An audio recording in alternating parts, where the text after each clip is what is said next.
Missy Kai is the founder of The Body Intuitive, a holistic therapy company that helps active professionals with chronic pain, injuries, and trauma. She has over 2,500 hours of training, 5 certifications, 8 years of teaching, and 12 years of practice experience in different modalities such as rehabilitative mobility, therapeutic body work, clinical yoga therapy, and sovereign sexuality coaching. When not working, Missy enjoys music, dining, and traveling to see friends. In this episode, she hopes you'll take away these core messages. One, that most modern westernized medicine is sick care and not truly healthcare, and typically neglects to incorporate a managed care and preventative approach. And also that when people do encounter chronic illness, they tend to get stuck in what she calls passive purgatory, and they don't receive clear guidance or instructions or tools on how to transition themselves. That's why she uses an integrated perspective that's also grounded in evidence-based practices. The Chronic Illness Therapist podcast is meant to be a place where people with chronic illnesses can come to feel heard, seen, and safe while listening to mental health therapists and other medical professionals talk about the realities of treating difficult conditions. This might be a new concept for you, one in which you never have to worry about someone inferring that it's all in your head. We dive deep into the human side of treating complex medical conditions and help you find professionals that leave you feeling hopeful for the future. I hope you love what you learned here, and please consider leaving a review or sharing this podcast with someone you love. This podcast is meant for educational purposes only. For specific questions related to your unique circumstances, please contact a licensed medical professional in your state of residence.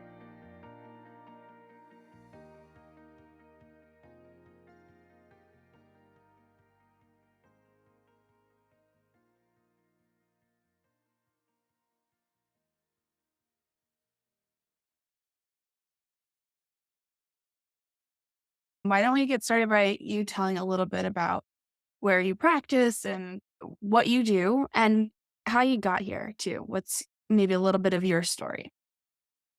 Yeah, thank you so much. I really appreciate you having me on, and I was so excited to speak with you because chronic illness and therapy is something that's both very personally related to me, and so my professional career is very much an outgrowth of my own journey and experiences. So I'll kind of weave all of that together here for you and try to summarize what is could be a long story. So basically, when I was 13, I was diagnosed with an autoimmune disorder called ulcerative colitis. It's a autoimmune digestive disorder. And so that basically set me off on this journey of, relating to my body differently and trying to understand how it works and that frustration of navigating the web of different doctor's appointments and, conflicting viewpoints. And, of course, being a teenager too, it's not even like I had,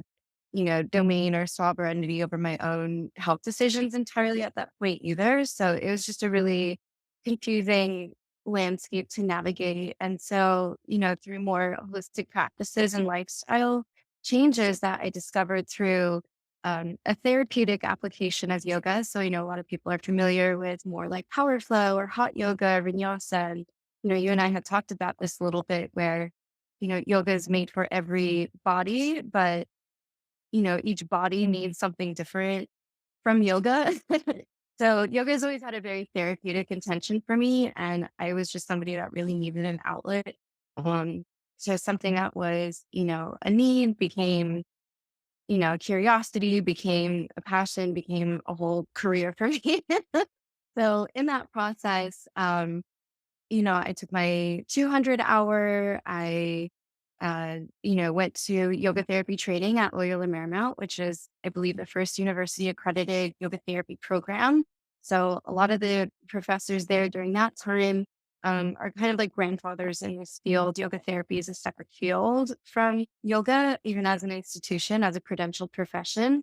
And it takes the practice of yoga and applies it as a therapeutic practice individually for a variety of psychosomatic or mind body disorders. We're using it as an integrative medicine and um, working with a practice up to a clinic, for a clinical point and application for specific needs. So when I first got into this, it was like something I needed for myself. So that's the direction I thought I would go with it. But then my practice went a completely different direction once I actually started working with clients and seeing where the need was.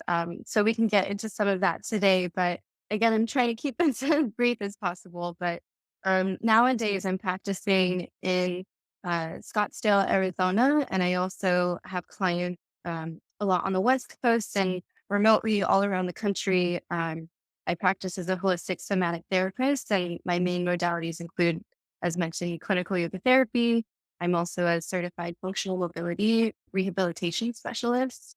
So, injuries, chronic pain, the type of things that your crowd is working with. And I'm also a trauma informed body worker and licensed massage therapist in several states. And currently I'm working towards national certification with that as well. So I can do body work for people in other states too. So, so it's been a journey. Yeah. It's been a long process. Anyway, thank you for having me on here. Yeah, absolutely. Yeah, it's all so interesting. And I hope my audience finds it as interesting as I knew because I the yoga therapy piece. I know we did talk about that before in our pre-interview, and yeah, like I didn't know. I mean, I knew that yoga could look a million different ways, but didn't realize that there was a real like a medicinal component. It feels like when people are talking about yoga for chronic pain or for whatever, it feels like they don't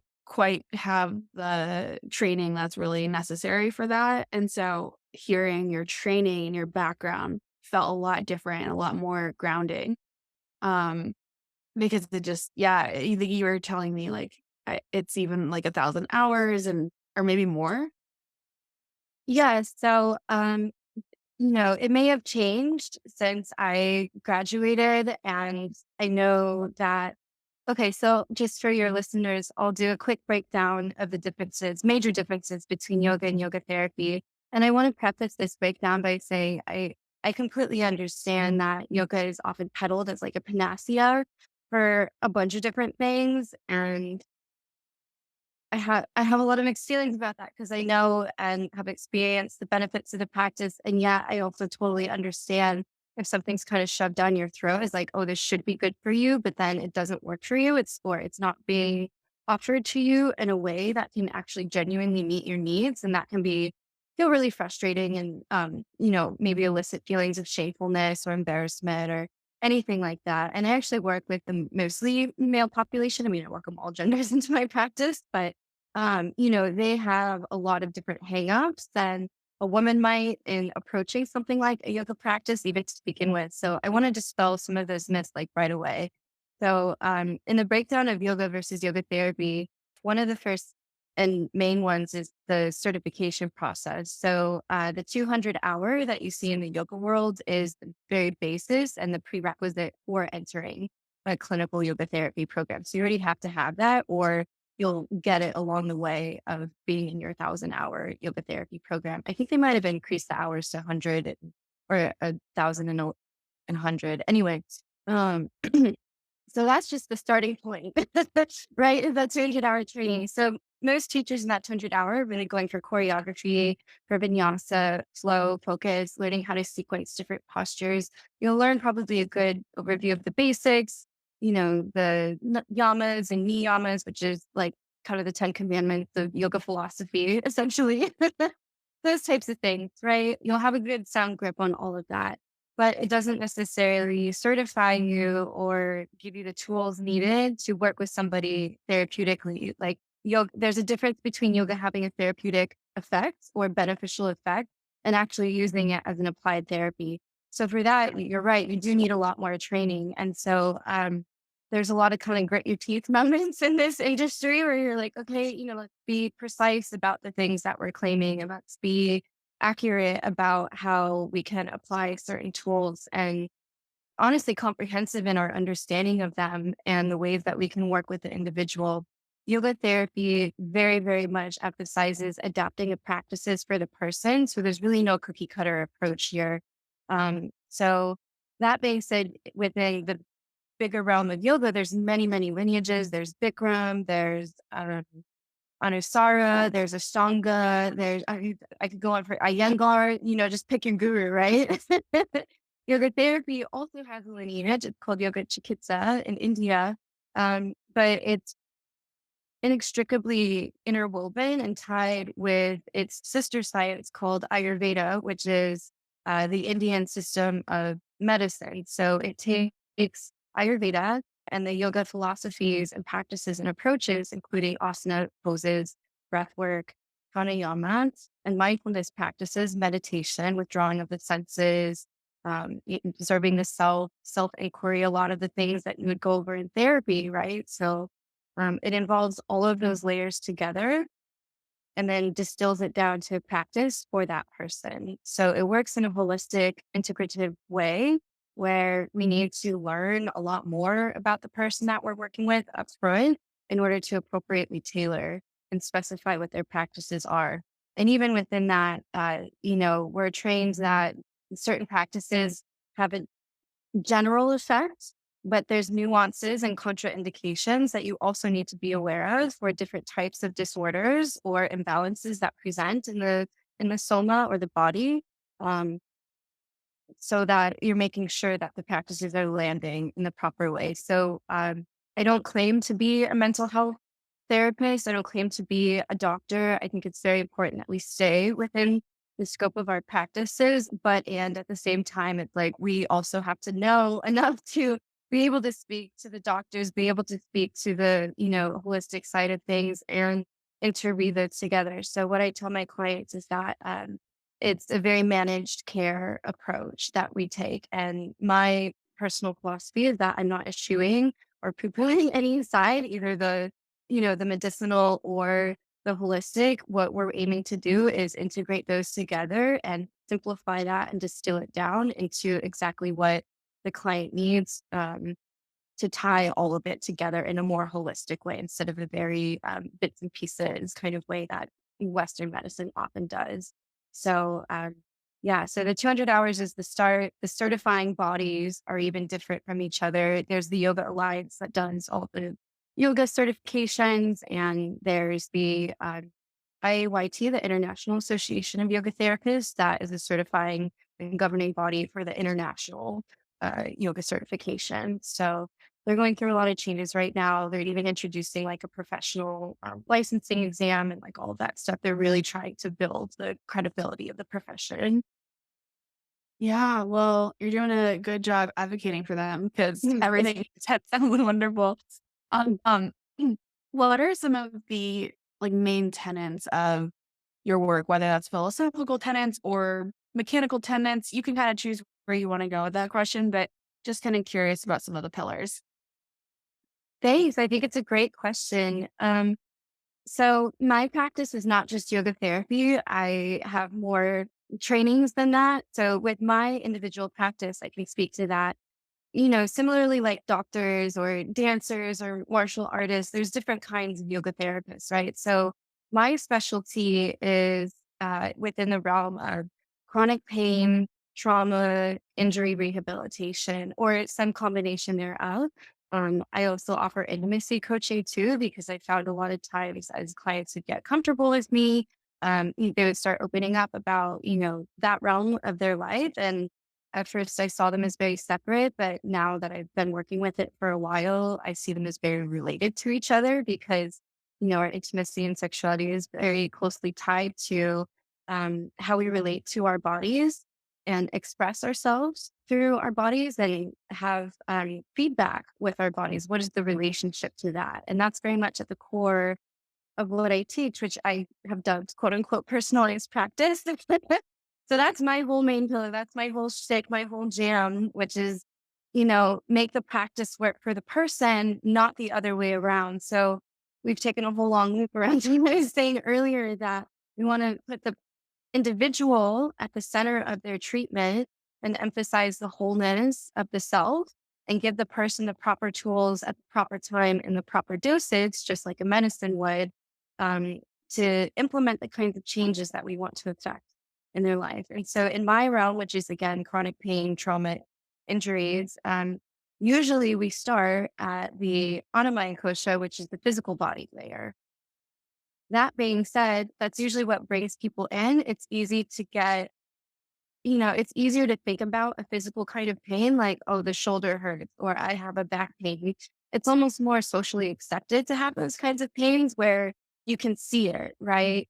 It's harder for us as a culture and a society to accept pains that aren't visible, right? Or impact us in invisible ways, right? So, what I've often found is that if we do not address the other layers of being, which include the mind, the subtle body energy of the breath, and even, the layer of, our wisdom body, our personality, the way that we respond and react to things, how our nervous system is wired, um, then those samskaras, the Sanskrit word for patterns, apologies, we hear my gardener in the background.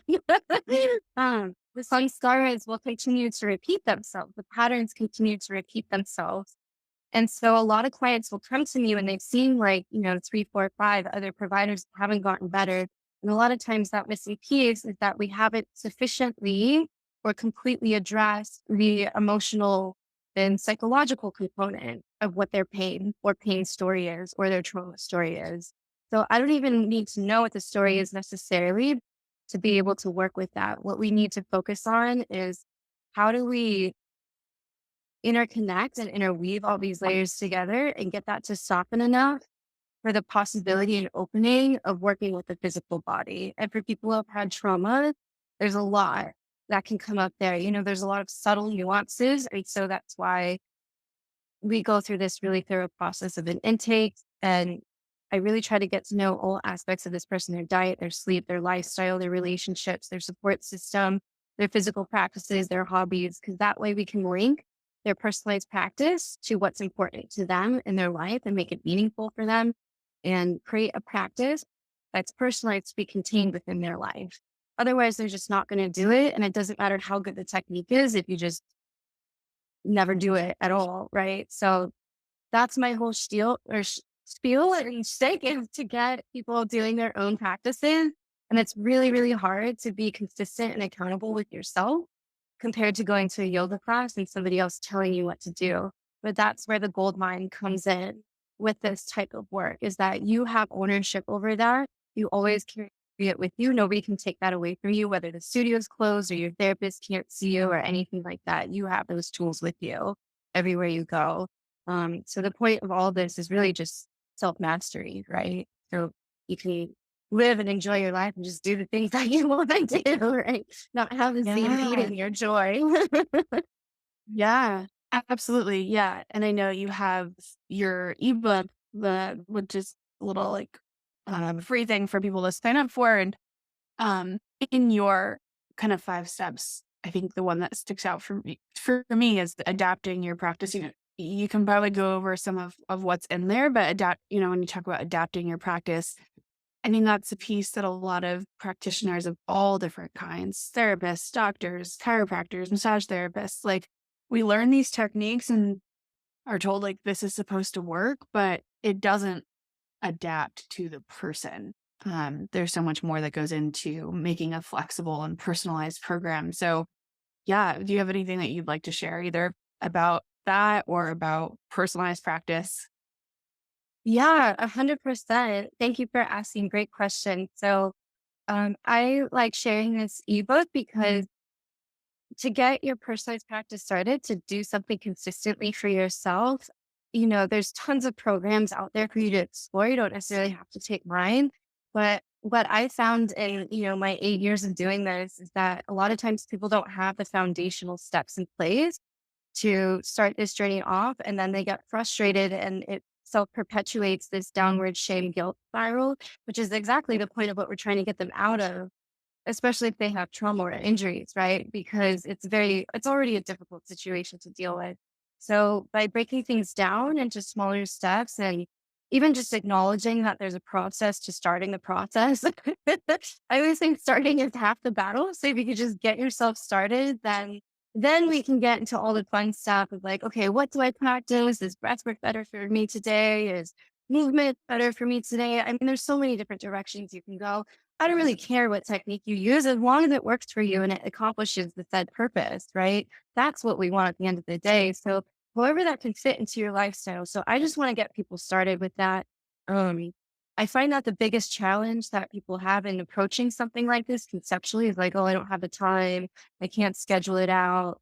I'm not excited about this. It's not working for me. So I think that's what you're speaking to. And you're like, how do I adapt this practice for myself? In Ayurveda, we speak to the different life cycles and how they affect our energy. So we speak to those at a microcosmic level. You can even look at it over the course of a day or a week, like some smaller contained unit. And we also speak to Ritucharya, which is the seasonal cycles of life. So, there's the seasons of earth. There's also, the geography where you live. There's also the seasonal cycles of life, different chapters of life that you go through. And so your practice may need to shift during those seasonal cycles.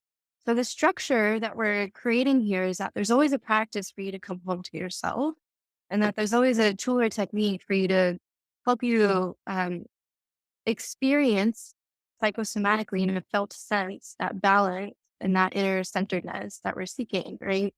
And to hold yourself in that way, basically to help yourself regulate yourself. That's where the self mastery comes in.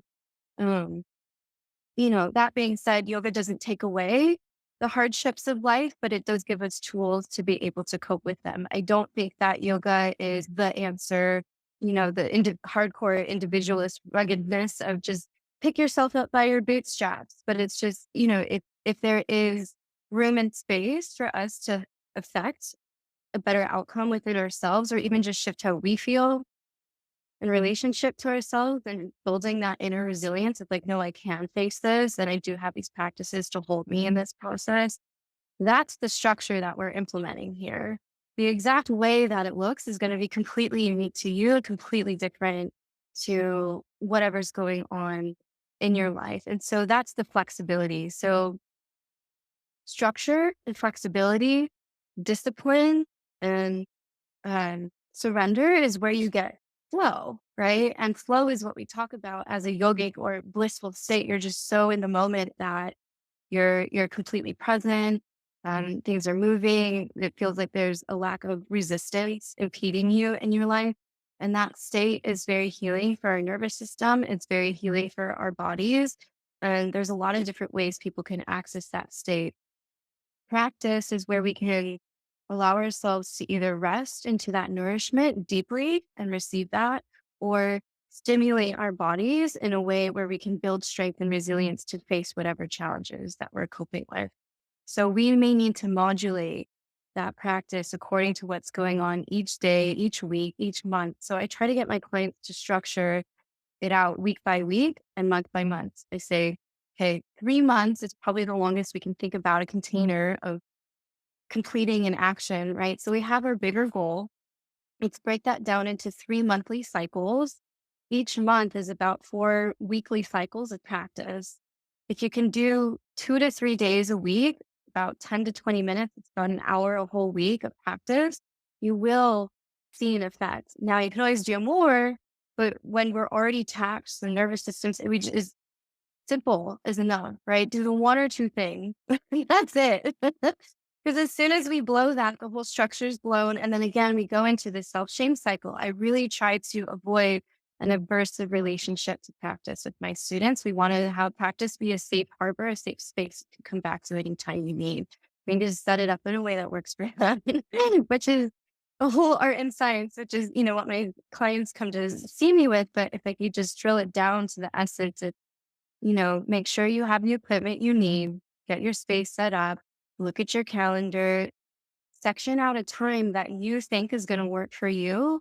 And it's usually when you need time to yourself the most midday. If it's transitioning from work, great. If it's first thing in the morning, great. But it doesn't have to be. I think a lot of people guilt themselves of like, oh, I don't get up in the morning and do an hour of vinyasa flow. It doesn't have to look like that at all. So move it around in a way that works for you, but don't give up while coming back to the practice. It's really just returning home to yourself over and over and over again. Rinse and repeat until you die. That makes it like that's it. That's the whole game. That's the honest truth of it. Yes, and I think that's it. I think that can be a huge hang up for people. Like, yeah, this is what I'm supposed to like, this is it. Like, what do I do next? What do I there's always something more we wanna look to. And so, yeah, I'm curious, like, even if do your clients kind of start off with like, I need skills, I need this, like, I need that. And then you have to do a lot of education around what you just talked to us about, or what does that usually look like for you? Yeah, I work with a lot of, busy, successful professionals. A lot of them um, are very heady and analytical. And honestly, I enjoy working with complex cases. I usually get a lot of complex and severe cases. So they'll come in and say things like, "Oh, I hate routines." Which is great because the whole point of this is they need to be doing a routine consistently. And, they've seen other people and they've been told that they're never going to get better. And this is just the way that it is now forever. And, that's a lot to overcome. That's a lot of resistance, a lot of density. Right. And so, that's why I like to use the body work initially in my work with people because everybody feels that for the most part, people feel that massage is something that's nice and they can feel both the physical and energetic release. If we don't have the opportunity to do the body work, I think the best thing to overcome that resistance is giving the person choices and saying, I understand that, routines in the way that you've been offered them in the past haven't worked for you. So I'm curious what hasn't worked for you about it. And we're actually going to take those things as information to formulate something that will work for you. Right. Because I don't believe in pushing, pushing, pushing to get ourselves to try to do something. And oftentimes that's what led to the injury in the first place, where there's this sense of I don't do more, or I'm not doing enough in myself to make this work. And since it's not working anyway, I just get frustrated. So I'm going to give up. Who wouldn't feel that way? You know what I mean? So I think, just validating their feelings and really meeting the person where they're at and being like, okay, well, what does feel good to do? Oh, well, I think I like that breathing technique. Okay, we'll just take 5 deep breaths in the morning. We'll start there. It doesn't have to be rainbows and unicorns and all of a sudden you're, going off to Peru or India or it's just to like do your practices.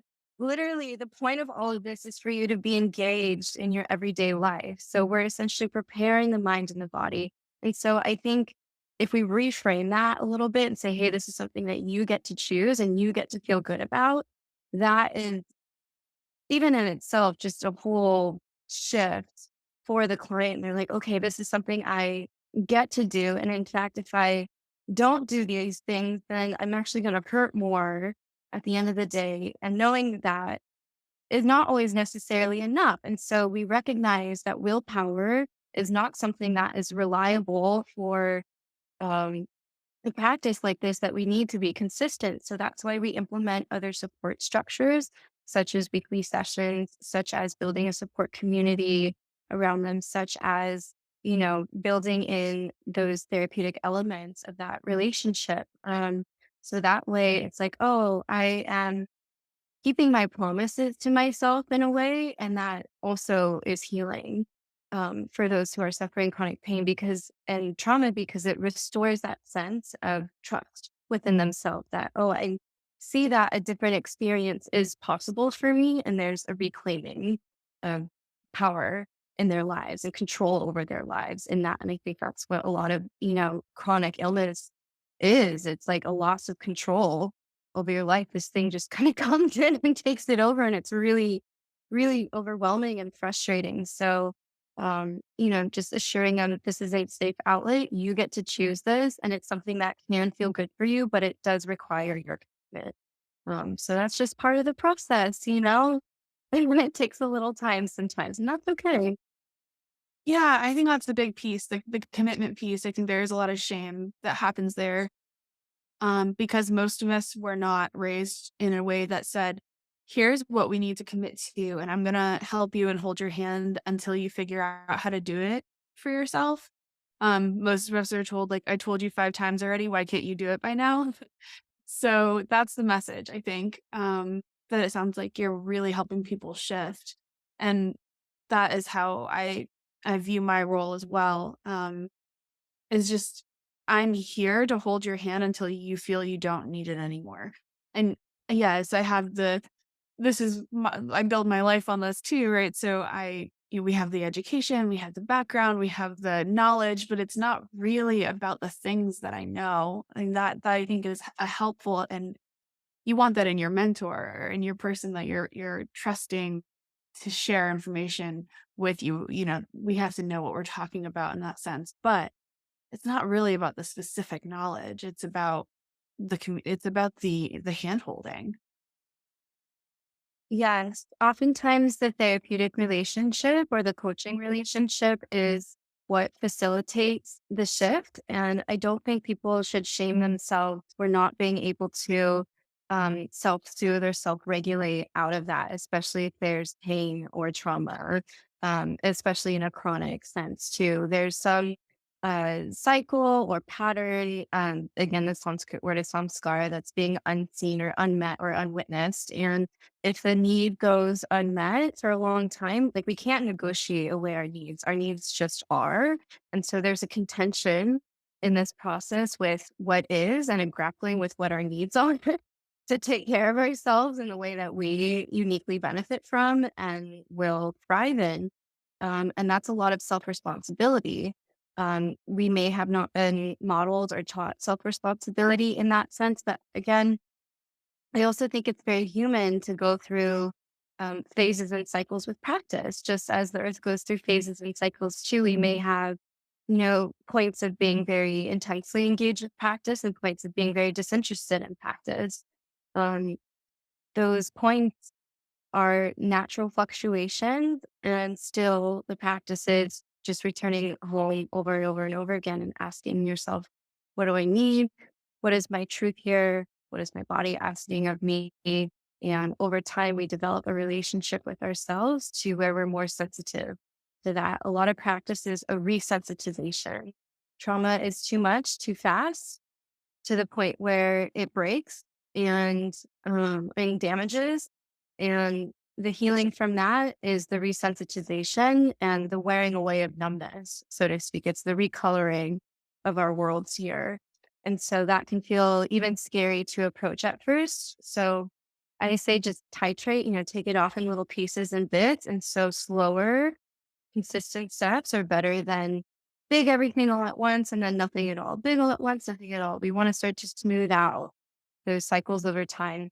That being said, adapt your practice. Let it flow with your stages of life. Like if you're not able to commit to this, let's find something that you can work with. So I never shame people for not doing their practices. I just encourage my students to be honest with me and say, hey, that's interesting.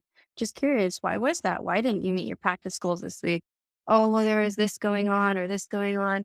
Be like, wait a second. You took 10 deep breaths in that moment where otherwise you would have blown off the handle before. That's practice. Like that is really this in action, So again, the whole point is just to be able to go live your life and do the things you enjoy and nurture, deep, fulfilling relationships and things that you enjoy. So anyway, I don't want to model on forever, but I appreciate No, the that's question. great.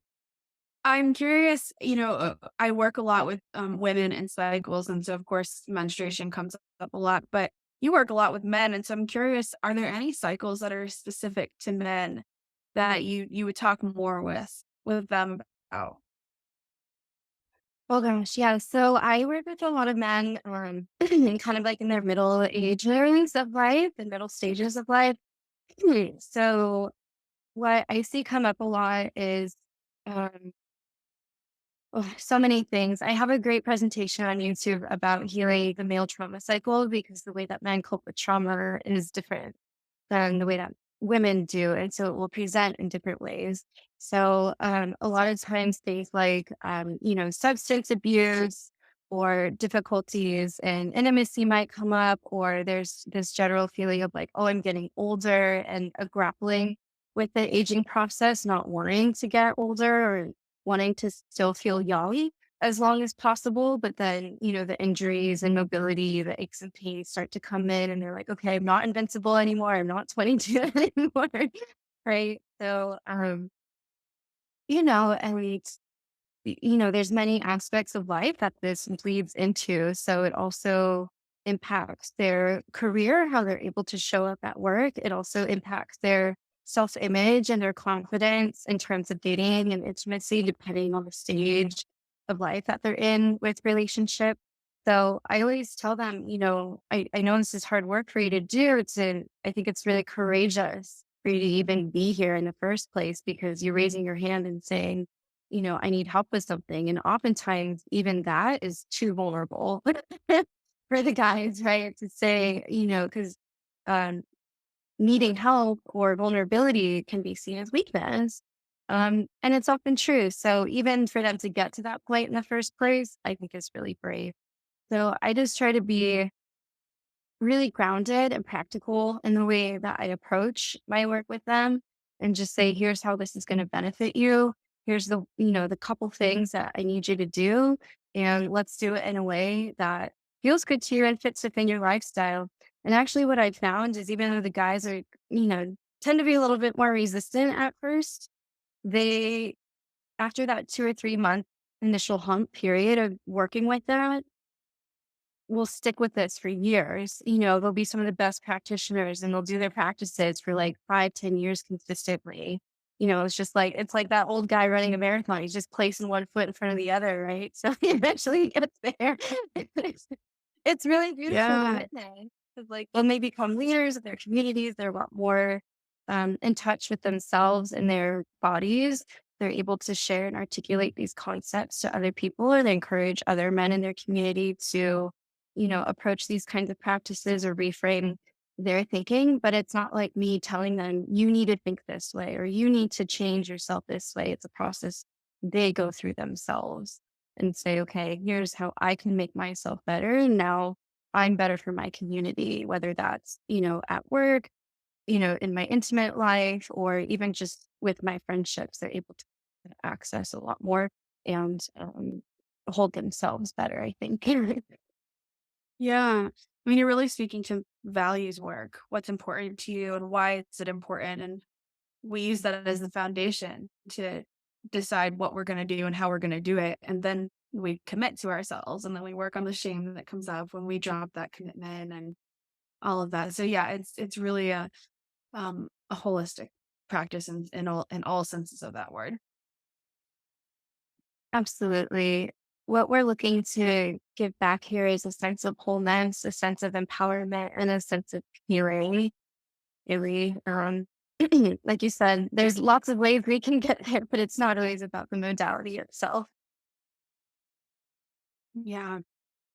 And we haven't talked too much about specifically like the pain or the illness piece, and that's because this really is about the foundation and you have to start there before you try to dig into specifics about this problem or that problem. But do you have any examples about that are more specific, that are concrete and tangible for people to take away regarding like chronic pain and illness? And I know that's a vague, broad question. So Absolutely. I'd love to share. Um, One of my most recent examples is with a female client in her 50s who was referred to me. And she had a very severe case of fibromyalgia. And so, that is one of many things that I work with. For example, people will see me for shoulder injuries, for, sexual abuse trauma, for immobility in their hips. There's just a whole broad spectrum. So this particular client came to me for fibromyalgia. She wasn't able to have more than one good week a month where she was able to be active. The rest of the month, she was literally laying on her couch for most of the day in pain, not really able to move a lot.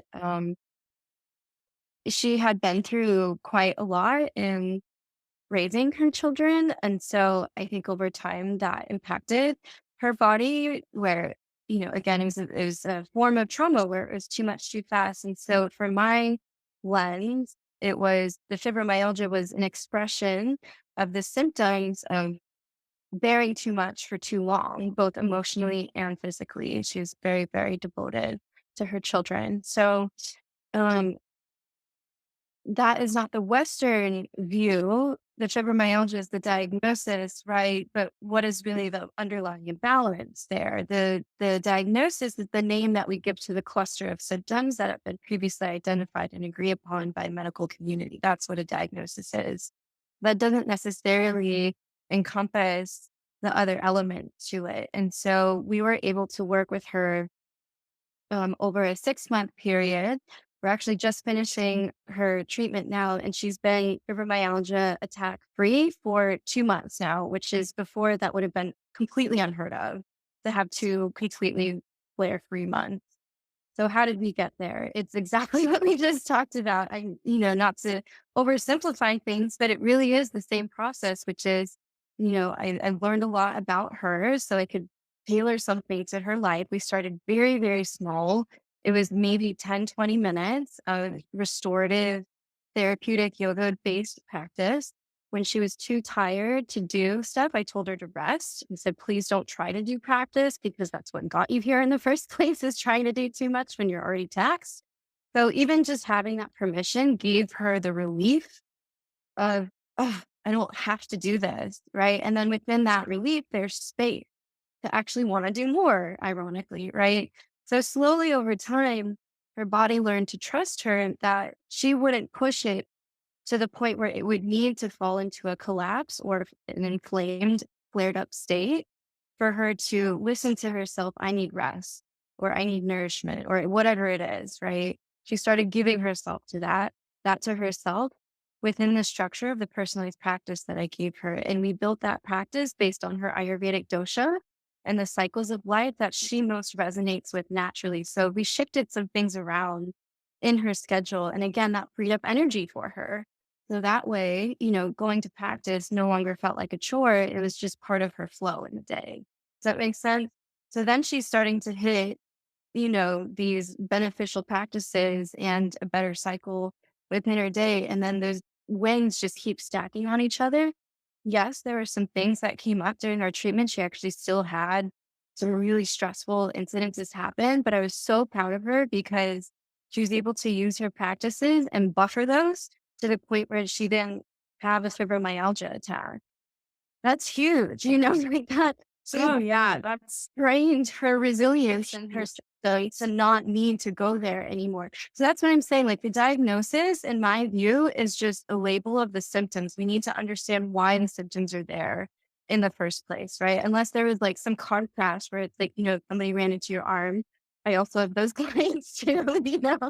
like, and that's a different kind of trauma. This is like, I'm rebuilding trust with my body and now that Yeah. trust is there, it's not attacking her anymore. And she can get her life back. She had weeks, months back in her days that Yeah. she could have out. Beautiful. Yeah.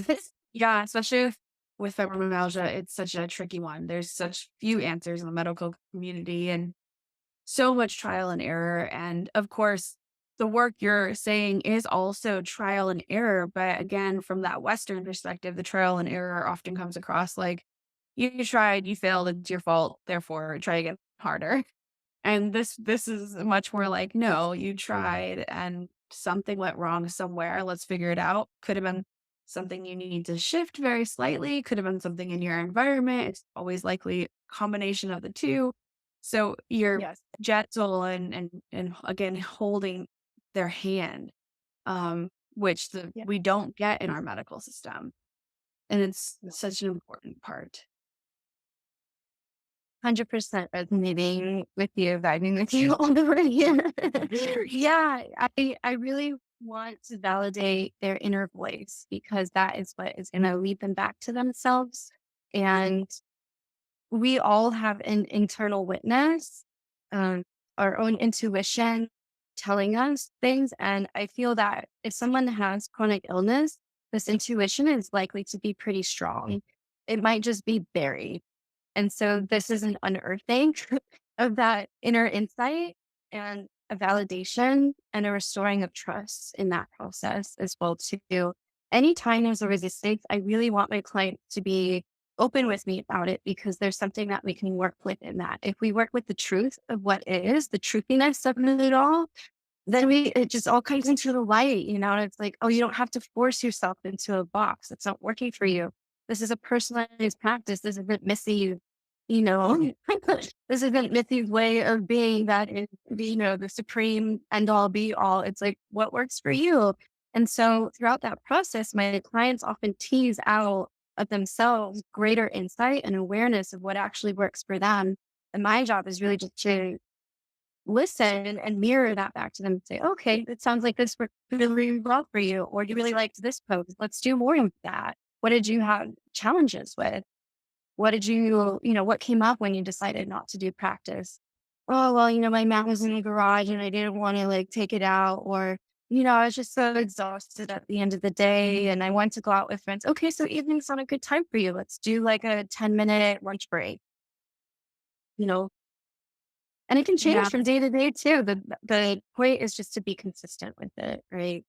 So, and then that helps them develop discipline, whether it's whatever your gender is, the self discipline in that is what helps create that healing connected sense to yourself. So, anyway, again, I will cut myself off there. I can obviously soapbox about this all day. No, I love it. It's perfect and it's necessary because again, like discipline, we have a very rigid view of that. Whereas in this practice, it's just about committing to yourself. And sometimes that will be in the morning and sometimes that will be midday and sometimes that will be at night. And so yeah, something that my clients and I work on is understanding where their energies are, high energy, low energy throughout the day, or after you've eaten or not eaten. Like, how do you feel during those times? And then, it's hard because most people, especially if you're working a full time job, you don't even have the opportunity to think about like when your energy is the best during the day, and it's probably taken up by your work. So there's a lot that we work through to figure out how to make this work for you. I'm sure. Can you list some of the obstacles that maybe come up for you and your clients in that kind of way? Like things that are without not in their control, but also could be eventually, like changing jobs or whatever. At first, that's a very like that's I can't just change my job and maybe we work towards that. But yeah, are there any obstacles that you can think about? I have a perfect client case study example to share with you about that. I had one client who came to me for an inflammation in his hip. He was a bartender, and it was very clear to me from listening to him, even in our first call, that he needed to get himself out of that environment. Bartending was no longer a good place for him to be. His life, his body, everything was like screaming for a change, right? So it's just like, when you're on the outside, it's a little more obvious, but when you're in it. And gosh, you're just totally in it, right?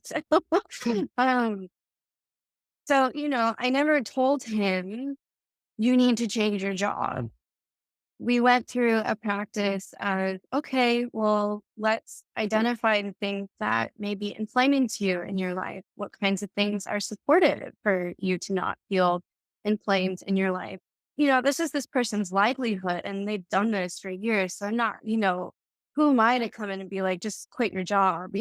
Right? That'd be almost insulting. We don't have that kind of relationship yet. And I'm just a therapist. Right? So, um, but he eventually did, and it happened in a way that was best for him because it was his choice and it was something that he came to his own realization to through the practices, right? And it happened in a way of divine timing where it didn't leave him in a lurch at all. And it felt like something that was really an expansive choice for him and the obvious choice at that moment because he had done all of the practices and, months of working together to feel ready for that. And so I was so proud of him. And now he's started his own business and photography too, and he's getting ready to move. And he knows that he's very aware that the city in which he's living currently is not suited for him and the kind of people he wants to date and all this stuff. But that is light years before where we started. Right. So I never tell people how to live their lives. Right. I have my own set of beliefs and values in politics or whatever, but my job is not to impose those on other people. It's really to guide them back to their own insight And through that insight, the choices will become obvious. Another example is a client that he was an addict and, had substance abuse issues and pretty severe. He was very deep in his addiction. And so when we first met, I said, you don't come to sessions like this, but, you know, I'm not going to be another person in your life to tell you to just stop. Okay. I'm going to say that you can do what you want to do, but and if you follow these practices, the appeal of whatever emotional need you're getting met from using the substances is slowly going to die away. And it won't become as appealing to you anymore. And that's something that you're going to have to grapple with. I just laid it out for him straight. I was like, but your other Yeah. choices and doing these practices will become more appealing because you'll feel that the actual need that you're trying to get met through these other activities is being more substantially nourished in a deeper way that's actually real for you. And that's something that you can have control of. Whereas these other substances, it's just going to be temporary always. You're always going to Right. need more. And that's why you're in this cycle. There's an endless supply of practices here for you, but you have to choose them. It always goes Yeah. back to choice. So, um, he, that was years ago. So this has been a long journey for him. That was 6 years ago. And so he's gone through several relapses, but now he's several months post rehab treatment, doing really well, playing golf, hanging out with his friends, filming documentaries. It's still a journey and he's still going through it. But again, it's like all I can do is offer, and it's up to them if they want to accept the invitation. And a lot of times the desire is there, but when they're presented with the question like this, it's like they know these other things have to fall away. And so that process needs time. Right. And so they'll come to it in their own time. I think it's a violation for me as a trauma informed practitioner to try to enforce my own timing onto their situation. All I can do is hold the container. Does that make sense? Right. Yeah. No, absolutely. That's how I practice as well. And it's hard there are a lot of mental health therapists that listen to this podcast. So just normalizing for a second how hard it is to be in that role and how much work it takes personally to be able to hold space um Yeah. and not have a desired outcome without feeling like it's your fault or you're doing something wrong. And then we can easily project that onto the client that they're doing something wrong. So it's such a intense practice for everyone involved, the client, the practitioner, and we make commitments to each other, but the commitments are I'm going to show up and do everything that I am supposed to do, and you're going to show up and do everything you're supposed to do. And those two things are independent of each other. If you start to show up and you're not doing what you're supposed to do, I'm still going to do what I'm supposed to do in this relationship for you, but I won't do anything more and I won't do anything less. So I'm not going to resent you, the client, for showing up and not holding your commitments. But I'm also not going to overreach and start to do more in an effort to save or fix. I'm going to stay centered in my own practice and do exactly what I'm supposed to do. 100%. Yes. Yes. And I also want to apologize to anybody listening if you have felt responsible for that in the past, or like there's something wrong with you just because you didn't get it in the way that your provider explained it, that just maybe not the right provider for you, or you just, maybe it will take both times. I've had to echo your thoughts, I've had to slow myself down. Um, I mean, my clients are just amazing. I have so much admiration for them. Really. I was working with a very intelligent client, very successful man, and to speak to this point, he was an NFL football player. He had a successful firm. Like all the bells and whistles of life, right? And I was like, okay, this person has a pretty good grip. Like we can, go at a pretty good pace here. And I had to slow myself down and check my ego because it was very clear from doing a few practices, even just basic breath work, where it's like, oh, he needs this broken down. And I felt him get frustrated and asking questions of me to explain what was going on more because I could feel like he felt like he should have gotten it already. And I also felt like he should have gotten it already. So That was my fault. I took responsibility for that. I said, look, I clearly need to explain this in a different way to you. So let me slow my roll here and we'll just start over from the beginning. Let's take a deep breath and we'll start this over. I'm going to break it down even smaller steps here. The progression can still stay the same, but how we climb the ladder can be a multitude of ways. So if it still feels like too much too fast, we just got to break it down to even smaller steps. So that's no, your providers should be meeting you ideally. And if they refuse to or don't see that in you, then, maybe they're not the best, or maybe they also need to be held in your own processes, which is why I have my own therapist and, a whole village and entrepreneurs too. Yeah, it's so important that we're doing our own work for that very reason. So much can come up and that you don't even anticipate will come up. And yeah, sometimes it's, that and other times it's just even a goodness of fit. Um, that your personality and my personality, we could work really hard to make it work.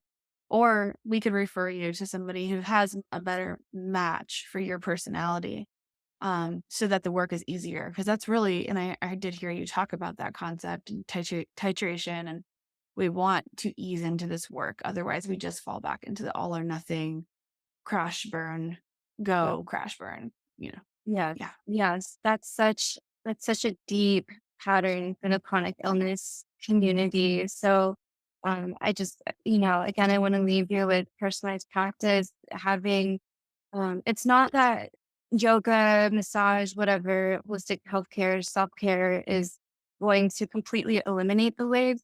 We don't. That's not the goal. The goal is to be able to ride those cycles without, like you said, crashing and burning on the low end or going too high up into mania and then crashing and burning afterward. We want to keep some reserve in the tank, especially for chronic illness and chronic pain patients or clients, so that you can meet the demands of your everyday life and have some left over, right? We don't want to be operating at 100% all the time. Neither do we want to be operating at 10% all the time. The sweet spot where I say to live is about 30 to 70%. So if we can modulate the intensity of our practices, exercises, the amount of stress that we're taking on, if that whole 70% is taken up by work and there's only 1% left for practice, that's what we got to work with. Right. So there's a real radical honesty on the part of both the client and the therapist or the provider in the relationship to just work with what is. That being said, over time, this will build your resilience. It will build your capacity. You don't have to live in chronic pain forever. And any combination of Western and Eastern modalities that works uniquely for you is going to be the best solution for you. So I really want people to feel empowered to seek that out for themselves. You are your own self authority on your experience. Yeah, thank you so much. Is there anything else you wanna share that we didn't quite share today? Um, I would just say if anyone wants to connect with me, they're more than welcome to reach out. I have a YouTube channel, The Body Intuitive, where I go more into, my coaching on sovereign sexuality and healing the male trauma cycle and mobility rehab, all the things. I also have Instagram, The Body Intuitive. Check out that 5 steps to start your personalized practice guidebook. And then there's an email at the end too, also an offer for a free consult if anyone wants me to give them personalized insights on how they can adapt to practice for themselves into their own life. So you're more than welcome to take me up on that offer. But I really just have to say thank you so much, Destiny, for welcoming me onto your podcast. And Yeah. it sounds like we're just really aligned in the way that we approach and work with our clients. And I think that takes a really rare and special kind of provider to be able to work up to that level because there's just not a lot of that out there, to be honest with you. So, Yeah. congratulations as well on all you're accomplished. And your students are very lucky to have you. I call them students, sorry, clients. Yeah. No, I love that. Yeah, well, I appreciate that, and same back to you. You've, obviously have a ton of discipline as well and can easily it looks like you can flow into you can go back and forth between rigidity and flow, and that's such a hard practice. So, Thank you for all of the information you put out there for free and the work that you're doing as well in this community. Thanks, girl. Well, I hope you all have a great day. Enjoy the rest of this. And just remember that practice is always for you, not for anybody else, right? Yes, yes, for you and no one else. Thank you so much. All right. Take care. Thanks for listening. If you learned something new today, consider writing it down in your phone notes or journal and make that new neural pathway light up. Better yet, I'd love to hear from you. Send me a DM on Instagram, email me, or leave a voice memo for us to play on the next show. The way you summarize your takeaways can be the perfect little soundbite that someone else might need. And lastly, leaving a review really helps others find this podcast, so please do if you found this episode helpful. And P.S., clicking subscribe ensures you'll be here for the next episode. See you then!